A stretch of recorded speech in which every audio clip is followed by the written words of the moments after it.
आज हम लोग SA1 के लिए फ्रेंच रेवोल्यूशन से कुछ बहुत इंपॉर्टेंट क्वेश्चन डिस्कस करेंगे और वीडियो पूरी देखिएगा और इसमें से डेफिनेटली आपके एग्जाम्स में अच्छे खासे क्वेश्चंस आएंगे। मुझे कमेंट में ज़रूर बताइएगा। तो चलिए पहला क्वेश्चन डिस्कस करते हैं। एक्टिव एंड पैसिव सिटीजन्स क्या होते हैं? देखिए, एक्टिव सिटीजन्स क्या होते थे? जो जिनको वोटिंग राइट्स होते थे, और वहीं पैसिव सिटीजन जिनको वोटिंग राइट्स नहीं होते थे। अब ये एक्टिव सिटीजन्स में यानी कि वोटिंग राइट्स होते किन किन को थे? देखिए, जो भी आदमी 25 ईयर से एबव होंगे एंड वो कम से कम 3 दिन के लेबर वेजेस के बराबर टैक्स देते होंगे, यानी कि उनकी 3 दिन की जितनी सैलरी होगी एटलीस्ट वो उतना टैक्स देते होंगे, प्लस वो आदमी होने चाहिए और 25 ईयर से एबव होने चाहिए, तो वो एक्टिव सिटीजन्स होते थे। बच्चे कौन? देखिए, बच गई औरतें, चिल्ड्रंस, और जो 25 साल से कम है, और जो लोग टैक्स नहीं देते हैं, तो ये सब लोग पैसिव सिटीजन्स में आ गए। So this is the answer. Now the next question, what were the causes of empty treasury of France under Louis 16? देखिए, जब लुइस 16 गद्दी पे बैठते हैं तो आपने देखा होगा, आपको पता होगा कि उनकी जो ट्रेजरी होती है, यानी कि उनका जो खजाना होता है, वो खाली मिलता है। तो ऐसा क्यों होता है? तो इसका आंसर है, देखिए, लॉन्ग ईयर्स ऑफ वॉर, क्योंकि जो फ्रांस है, फ्रांस ने अमेरिका की 13 कॉलोनीज़ को ब्रिटेन से इंडिपेंडेंस दिलाने में मदद करी थी। तो उसमें उनका बहुत ज़्यादा पैसा खर्च हुआ था। वॉर बहुत ज़्यादा महंगे होते हैं क्योंकि। सेकंड क्या है, देखिए, जो पैलेस ऑफ वर्साइल्स था वो बहुत ही महंगा कोर्ट था, यानी कि उसकी मेंटेनेंस बहुत ज़्यादा महंगी पड़ती थी, इस वजह से होता था। And the third one is, इसके साथ साथ वर्साइल का जो पैलेस है, इसके साथ साथ उनको अपनी आर्मी भी मेंटेन करनी है, कोर्ट भी चलाना है, गवर्नमेंट ऑफिसेज भी चलाना है, यूनिवर्सिटीज़ भी चलानी है, इनके लिए भी पैसे चाहिए होते हैं। प्लस इन्होंने वॉर लड़ने के लिए और बाकी चीज़ों के लिए लोगों से लोन लिया हुआ था, और जो लोन इनका करीब करीब ऑलरेडी 2 बिलियन लिवरेज तक पहुंच गया था। लिवरेज उस टाइम पे फ्रांस की करेंसी हुआ करती थी। प्लस इसके साथ अब जिन लोगों ने लोन दिया था, राइट, तो वो लोग अब इनसे 10% इंटरेस्ट रेट जो था वो चार्ज करने लगे थे। तो इस वजह से इनकी जो ट्रेजरी थी वो खाली मिली थी इनको। तो अब अगला क्वेश्चन है, हु वर द जैकोबियंस? तो जैकोबियंस कौन थे? देखिए, उस टाइम पे गवर्नमेंट की पॉलिसीज़ को डिस्कस करने के लिए बहुत सारे क्लब्स खुलने लगे थे, और इन्हीं क्लब्स में से एक था जैकोबियन। तो ये एक कॉन्वेंट जिसका नाम था सेंट जैको, पेरिस में, उसके नाम से खुला था। और इसके जो मेंबर्स थे मोस्टली वो less prosperous section of society से बिलोंग करते थे, यानी कि मोस्टली जो रॉयल नहीं हैं, जैसे कि वॉच मेकर्स हैं, शू मेकर्स हैं, बेकरी वर्कर्स हैं, ये लोग इसके जनरली मेंबर्स थे। इसके जो लीडर्स थे उनका नाम था मैक्सिमिलियन रॉबस्पियर, और इन लोगों को सेंट क्लोटॉस से भी बोला जाता था, जिसका मतलब होता है दोज विदाउट नी ब्रीचेस। देखिए, नी ब्रीचेस क्या होते थे उस टाइम पे? रॉयल लोग नी तक, घुटनों तक कुछ बूट्स पहनते थे, उसी को नी ब्रीचेस बोला जाता था। तो ये लोग वो नी ब्रीचेस नहीं पहनते थे, जो कि सिंबलाइज करता था कि एक लेस प्रॉस्परस सोसाइटी से बिलोंग करते हैं। अच्छा, इसमें से कुछ 1 मार्क्स के क्वेश्चंस भी आ जाते हैं कभी, जैसे कि लीडर्स का नाम पूछ लेते हैं कि who was the leader of Jacobin club, तो मैक्सिमिलियन रॉबस्पियर। और दूसरा पूछ लिया जाता है कि who were the sans culottes, या फिर कुछ इस तरीके से बोल लिया जाता है कि जैकोबियंस का जो दूसरा नाम है वो क्या था। तो ये भी इसमें से क्वेश्चंस बन सकते हैं। Now, how did a directory rule France? तो डायरेक्टरी रूल जो फ्रांस में था वो कैसे रूल करता था, वो था क्या? तो सबसे पहले देखते हैं डायरेक्टरी होती क्या थी। देखिए, जैकोबियन क्लब या जैकोबियन गवर्नमेंट के गिरने के बाद जो डायरेक्टरी बनी थी, अब डायरेक्टरी क्या थी? 2 लेजिस्लेटिव काउंसिल्स होती थी, 1 और 2। ये दो जो लेजिस्लेटिव काउंसिल्स होती थी, ये एक डायरेक्टरी चुनती थी, एग्जीक्यूटिव काउंसिल चुनती थी, जो कि 5 मेंबर की एक एग्जीक्यूटिव होती थी, राइट। ये 5 मेंबर्स की एग्जीक्यूटिव, इसे डायरेक्टरी बोलते थे, राइट। तो सिंपली 2 लेजिस्लेटिव काउंसिल जो है वो एक 5 मेंबर की एक एग्जीक्यूटिव चुनती थी, जिसे डायरेक्टरी बोला जाता था। अब सिंपली देखिए, होगा क्या, अब जब ये लेजिस्लेटिव काउंसिल ये डायरेक्टरी को चुन रही है, तो इनके बीच में कभी कभी क्लैश होने लगते थे। अब क्योंकि लेजिस्लेटिव काउंसिल ने ही इस डायरेक्टरी को चुना है, तो क्लैश होने पे ये इसे डिसमिस कर दिया करती थी, तो जिस वजह से अनस्टेबिलिटी बहुत ज़्यादा फ्रांस में आने लगी थी। और इसके साथ साथ आपको ये भी याद रखना पड़ेगा कि इसमें ये डायरेक्टरी जो थी, मिडिल क्लास जो पावर में थे वही थी, मिडिल क्लास के लोग इसमें मोस्टली थे। और इसके साथ इन्होंने फिर से एक बार जो नॉन प्रॉपर्टीड थे उनको वोटिंग राइट्स उनसे वापस ले लिए थे, जैसे कि पैसिव सिटीजन्स में था, क्योंकि रीजन ऑफ टेरर में, यानी कि नेशनल असेंबली के दौरान सभी लोगों को वोट मिलने लग गए थे। बट नेशनल असेंबली के बाद उसके जब डायरेक्टरी आई, और तो डायरेक्टरी में अगेन फिर उसके बाद इनसे वोटिंग राइट्स जो है छीन लिए गए थे।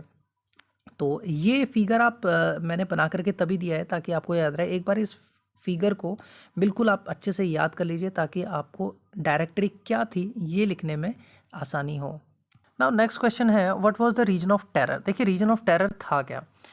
देखिए 1793 से 1794 का जो पीरियड था, यानी कि मैक्सिमिलियन रॉबespierre की जो गवर्नमेंट थी, राइट, जो जैकोबियन क्लब के लीडर थे, उनकी गवर्नमेंट जो थी, उसे ही हम रीजन ऑफ टेरर बोला जाता है। अब रीजन ऑफ टेरर इसे बोलते क्यों हैं, क्योंकि रॉबespierre ने बहुत ज़्यादा स्ट्रिक्ट कंट्रोल की पॉलिसी अपना ली थी। इतनी ज़्यादा स्ट्रिक्ट थी इनकी पॉलिसी कि इनके खुद के सपोर्टर्स अगर इनके अगेंस्ट हो जाते थे तो ये उनको भी मार दिया करते थे। तो ये क्या करते थे, उनको गुलेटन एक डिवाइस हुआ करता था, तो गुलेटन के नीचे उनकी गर्दन काट दिया करते थे। तो इसीलिए इस इनके टाइम को रीजन ऑफ टेरर बोला जाता है, राइट। तो 1793 से 1794। Now the next question, what steps were taken by Robespierre government to bring about equality in French society. यानी कि रॉबespierre की जो गवर्नमेंट थी, उन्होंने इक्वालिटी लाने के लिए क्या क्या चेंजेस किए, क्या क्या लॉ बनाए या क्या क्या स्टेप्स लिए। तो देखिए आपको पता है कि इससे पहले रॉबespierre की जो गवर्नमेंट थी उसे रीजन ऑफ टेरर भी बोला जाता है। तो इन्होंने बहुत सीवियर कंट्रोल की पॉलिसी अपना ली थी। अब क्या क्या लॉ इन्होंने बनाए थे इक्वालिटी को लाने के लिए फ्रेंच सोसाइटी में, तो वो देखते हैं, राइट। देखिए तो इन्होंने सबसे पहले क्या किया, इन्होंने वेजेस और प्राइजेस में मैक्सिमम सीलिंग लगा दी। मैक्सिमम सीलिंग मतलब एक लिमिट लगा दी, भाई इससे ऊपर जो है वो वेजेस भी नहीं जाएंगे और इससे ऊपर जो है वो प्राइसेस भी नहीं जाएंगे। अब वेजेस क्यों नहीं जाएंगे, भाई इक्वालिटी मेंटेन करनी है तभी तो इक्वल हो पाएंगे। अगर किसी को बहुत ज़्यादा वेजेस मिल जाएंगे तो इक्वालिटी कैसे होगी। तो इसीलिए वेजेस इन्होंने सीलिंग, मैक्सिमम सीलिंग एक इन्होंने डिसाइड कर दी। देन इसके साथ मीट और ब्रेड को राशन किया जाने लगा, भाई सबको मिलने चाहिए। देन इसके बाद इन्होंने क्या करने लगा, पीजेंट्स को, अब देखो पीजेंट्स को ये क्या करने लगे, फोर्स करने लगे कि भाई आप अपने जो ग्रेन्स हैं उनको सिटीज़ में भेजो, और किस रेट पे बेचोगे, उस रेट पे जो कि गवर्नमेंट ने डिसाइड किए हैं। अब ये थोड़ा सा कंट्रोल की पॉलिसी जो है वो आने लग गई, राइट। अब क्योंकि पीजेंट्स को फोर्स किया जाने लगा इसमें। और इसके साथ इन्होंने जो एक्सपेंसिव वाइट फ्लोर, एक्सपेंसिव जो आटा होता था उसको फॉरबिडन कर दिया, यानी कि उस पर रोक लगा दी। क्यों, भाई इक्वालिटी है तो सब एक साथ खाना खाएंगे, राइट। सारे लोग जो है वो एक साथ खाना खाएंगे। उसे बोलते थे जो कॉमन फूड है या कॉमन जो इक्वालिटी ब्रेड जिसे बोला जाता था, उसका नाम था पेन डिलाइट। ये 1 मार्क्स के क्वेश्चन में भी आ सकता है कि पेन डिलाइट होता क्या था, तो इसको इक्वालिटी ब्रेड बोला जाता था, राइट। और इसके साथ साथ देखिए बोलेंगे भी, इक्वालिटी इतनी होनी चाहिए कि भाई जो सर और मैडम, जो वहाँ पे मोनसर और मैडम बोलते थे, अब ये वर्ड यूज़ नहीं होंगे, बल्कि सबको सिटियोन और सिटियोन ही बोलेंगे। जो आदमी होंगे उनके सिटियोन बोलेंगे और जो औरतें होंगे उनको सिटियोन ही बोलेंगे, जिसका मतलब सिटीजन्स होगा। तो इतनी ज़्यादा इक्वालिटी होनी चाहिए इसमें। स्टूडेंट्स 5 पॉइंट्स हैं, मैक्सिमम 5 मार्क्स का क्वेश्चन होता है। अगर कोई भी क्वेश्चन इसमें से 3 या 2 मार्क्स का होता है तो आप इसमें से 2-3 पॉइंट्स उठा करके लिख सकते हैं। बाकी 5 मार्क्स मैंने मैक्सिमम इसमें 5 पॉइंट्स दे रखे हैं। Now the next question, how did France become Republic. भाई फ्रांस रिपब्लिक कैसे बना। देखिए इसको मैंने फ्लो चार्ट में बनाया हुआ है, आप चाहे तो ये पूरा का पूरा फ्लो चार्ट आप अपने आंसर में बना सकते हैं, जो कि बहुत अच्छा रहेगा। अदरवाइज आप इसको पॉइंट्स में भी लिख सकते हैं, इन्हीं पॉइंट्स को। तो चलिए इसको डिस्कस करते हैं। देखिए सबसे पहले क्या हुआ, 1792 में जो जैकोबियंस थे, उस टाइम पे जैकोबियन की गवर्नमेंट नहीं थी, राइट। जैकोबियन की गवर्नमेंट से पहले की बात है ये। तो जैकोबियन ने एक अटैक, एक रिवॉल्ट, इंसर्जेक्शन को बोलते हैं अटैक, रिवॉल्ट, एक रिवॉल्ट प्लान किया। क्यों, क्योंकि वो गुस्सा थे, वो लोग जो बढ़ती हुई कीमतें थी खाने की उससे बहुत ज़्यादा नाराज़ थे। उन्होंने कहा कि चलो भाई अटैक करते हैं, और ये तो गलत हो रहा है ना। तो इसलिए उन्होंने 10 अगस्त को क्या किया, उन्होंने पैलेस ऑफ ट्यूडलरीज में धाबा बोल दिया। भाई उन्होंने कहा कि कैसे भाई शॉर्ट सप्लाई कहीं ना कहीं हो सकता है, इन्होंने जो अनाज है उसको छुपा के रखा होगा। तो इसलिए पैलेस ऑफ ट्यूलरीज में उन लोगों ने हमला कर दिया, और वहाँ जो किंग का गार्ड था खुद उसको मार दिया, और इवन जो किंग था उसको भी इन लोगों ने बंदी बना लिया, राइट। अब बंदी बनाने के बाद इन्होंने देखो क्या किया, जो असेंबली थी उस टाइम पे, राइट, जो नेशनल असेंबली थी, उन्होंने जो रॉयल फैमिली थी ना, राइट, रॉयल फैमिली यानी कि किंग की जो फैमिली थी उसको जेल में डाल दिया, राइट। और उसके बाद फिर अब क्योंकि किंग तो जेल में चले गए, तो अब क्या होगा, इलेक्शन होंगे दोबारा से, राइट। तो दोबारा से इलेक्शन हुए, और इस बार जो इलेक्शन हुए ना, उसमें 21 ईयर्स से जो एबव के सभी मैन, अगेन इसमें भी मैन, राइट, वुमेन्स नहीं थी, वुमेन्स को बहुत देर में मिला था वोटिंग राइट। 1846 में जाकर के, सॉरी 1946 में जाकर के उनको वोटिंग राइट मिला था। तो यहाँ पे जितने भी आदमी थे 21 से इधर, सभी ने वोट किया। और रिगार्डलेस ऑफ वेल्थ, यानी कि जो पैसिव सिटीजन वाला कॉन्सेप्ट था कि भाई प्रॉपर्टी मतलब जो टैक्स देना ज़रूरी है उसके बाद ही वोट करेंगे, ऐसा कुछ नहीं। सिर्फ 21 ईयर्स के अबव होना चाहिए और आदमी होना चाहिए। उन सभी लोगों ने वोट किए, और जो नई असेंबली इस बार बनी उसको बोला गया कन्वेंशन, राइट, इसको कन्वेंशन बोला गया। तो इस तरीके से 21 सितंबर को 1792 में एबॉलिश हो गई मोनार्की, और फ्रांस बन गया रिपब्लिक, राइट। रिपब्लिक क्या होता है, यानी कि अब हेरिडिटरी रूलर नहीं होगा वहाँ पे, राइट, तो इसी को रिपब्लिक बोलते हैं। और 21 जनवरी को फिर क्या हुआ, जो किंग है उसको पैलेस डी कॉनकॉर्ड में उसको अगेन एग्जीक्यूट कर दिया गया, मार दिया गया, और रानी के साथ भी अगेन यही हुआ। नाउ अगेन एक बहुत इंपॉर्टेंट क्वेश्चन है, explain the role of philosophers in French revolution of 1789। देखिए 1789 में जो फिलोसोफर्स का रोल बहुत ज़्यादा इसमें था। देखिए ये क्वेश्चन जो इसमें 3 पॉइंट मैंने दिए हैं, ये 3.11 मार्क्स के क्वेश्चन में भी आ सकते हैं, और ये एक साथ एक बड़ा क्वेश्चन भी आ सकता है, तो आपको ये याद रखना है। बहुत ईजी क्वेश्चन है, बस आपने नाम याद रखने हैं। राइट, देखिए उस टाइम पे क्या था, सोसाइटी में यानी कि जो सोसाइटी बेस्ड ऑन फ्रीडम और इक्वालिटी, यानी कि इक्वालिटी होनी चाहिए और फ्रीडम होनी चाहिए, इस टाइप के जो आइडियाज़ थे ना फ्रेंच की सोसाइटी में, वो फिलोसोफर्स ने ही आगे बढ़ाए। अब कौन कौन थे वो फिलोसोफर्स, देखिए सबसे पहले जॉन लॉक। जॉन लॉक की एक देखिए टू ट्रिटीज ऑफ गवर्नमेंट जो इनकी थ्योरी थी, इनकी बुक थी, उसमें इन्होंने जो राजा थे उसकी डिवाइन एब्सोल्यूट राइट को इन्होंने रिफ्यूट किया था। यानी कि इनकी जो टू ट्रिटीज ऑफ गवर्नमेंट थी, उसमें इन्होंने बताया था कि भाई राजा के पास एब्सोल्यूट राइट नहीं होनी चाहिए, मतलब सारी पावर सारे डिसीजन सिर्फ राजा ही ले, ऐसा नहीं होना चाहिए। इसके बारे में इन्होंने बताया था।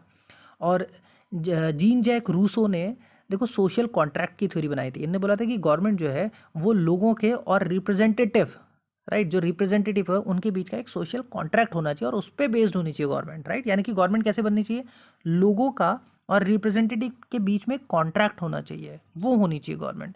और मॉन्टेस्क्यू ने द स्पिरिट ऑफ लॉज में ये लिखा था कि डिवीजन ऑफ पावर होनी चाहिए, जो आगे जाकर के डिवीजन ऑफ पावर यानी कि एग्जीक्यूटिव, लेजिस्लेटिव एंड जुडिशरी जो है, उसी के लिए इन्होंने स्पिरिट ऑफ लॉज में लिखा था। तो याद करने का बहुत अच्छा तरीका है इसमें से, देखिए जॉन लॉक, लॉक की जब हम लॉक की बात करते हैं तो इनने टू ट्रिटीज ऑफ गवर्नमेंट, दो चीज़ें लॉक हो जाती है ना, राइट, तो इसीलिए John Locke two treaties. Right, Rousseau की आप देखेंगे सोशल कॉन्ट्रैक्ट, कुछ आपको खुद याद करना पड़ेगा। और मॉन्टेस्क्यू की देखिए spirit of laws, division of power. Right, Montesquieu की division of power. Next question है, what was the declaration of right of man and citizen. देखिए जो फ्रांस में जब कॉन्स्टिट्यूशन बना था, तो उनका कॉन्स्टिट्यूशन एक डिक्लेरेशन से स्टार्ट होता था, जिसे बोलते थे declaration of right of man and citizen. यानी कि अब भाई कॉन्स्टिट्यूशन बन चुका है, तो कॉन्स्टिट्यूशन में कुछ राइट्स होने चाहिए जो बाय बर्थ सबके पास होने चाहिए। राइट, जैसे हमारे फंडामेंटल राइट्स होते हैं, वैसे ही ऐसे ही कुछ राइट्स होने चाहिए। तो वो क्या क्या राइट थी, देखिए right to life and freedom of speech, freedom of opinion and equality before law. ये राइट्स जो थे उनके डिक्लेरेशन ऑफ राइट्स थे। राइट, ये इनके बेसिक राइट थे, ये किसी को भी बचपन से पैदाइशी मिल जाते थे। देखिए इसको याद कैसे करेंगे, देखिए सिंपली सबके पास अपनी एक लाइफ होनी चाहिए, बहुत ज़रूरी है। सबसे पहली चीज़ लाइफ है, राइट, लाइफ होनी चाहिए, जीने का अधिकार होना चाहिए। अब वो जिएगा तो भाई बोलेगा भी, राइट, बोलेगा, और बोलेगा तो बोलने से क्या होगा, अपनी ओपिनियन देगा ना बोल करके। राइट, अब वो ओपिनियन जब देगा अपनी, तो उसके लिए उसको जेल में नहीं डाल देंगे। राइट, तो इसीलिए क्या होगा, इक्वालिटी बिफोर लॉ भी होगा। राइट, तो वो बोले, उसकी अपनी लाइफ होनी चाहिए, और उसके साथ उसको बोलने का अधिकार होना चाहिए। बोलने का अधिकार है तो वो अपनी ओपिनियन दे सके, ताकि, और उसको ओपिनियन देने पे जेल में ना डाला जाए, इसीलिए इक्वालिटी बिफोर लॉ होना चाहिए। नाउ पहले वाले क्वेश्चन से रिलेटेड ये क्वेश्चन है that how was slavery abolish from French colonies. अब स्लेवरी के बारे में हमने देखा, तो हम देखते हैं कि भाई स्लेवरी फ्रेंच कॉलोनीज से एबॉलिश फाइनली हुई कैसे। तो देखिए फ्रांस में जो नेशनल असेंबली थी, यानी कि जो किंग के बाद जो बनी थी, सबसे पहले नेशनल असेंबली बनी थी। तो नेशनल असेंबली ने इस पर डिस्कस तो बहुत किया, बट इन लोगों ने कभी भी कोई लॉ पास नहीं किया इसमें। क्यों, क्योंकि बिग बिजनेसमैन्स थे असेंबली में बहुत सारे।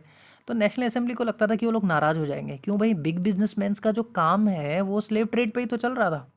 राइट, इसीलिए फिर कन्वेंशन जो बनी थी, राइट, कन्वेंशन यानी कि जैकोबियन गवर्नमेंट वाली जो थी, तो कन्वेंशन जो थी उसने 1794 में सारे स्लेव्स को फ्री कर दिया था। राइट, इनका ये बहुत बड़ा एक स्टेप माना जाता है जैकोबियन गवर्नमेंट का, स्लेव ट्रेड को ख़त्म करना। राइट, बहुत सारे उन्होंने बड़े स्टेप्स लिए थे। लेकिन फिर जब नेपोलियन आया, तो नेपोलियन ने अगेन 1804 में जब नेपोलियन आया, तो नेपोलियन ने अगेन स्लेवरी को रीइंट्रोड्यूस कर दिया था, क्योंकि नेपोलियन भी एक मोनार्क था। और फिर फाइनली जाकर के 1848 में कहीं जाकर के जो स्लेव ट्रेड है वो ख़त्म हुआ है फ्रेंच कॉलोनीज।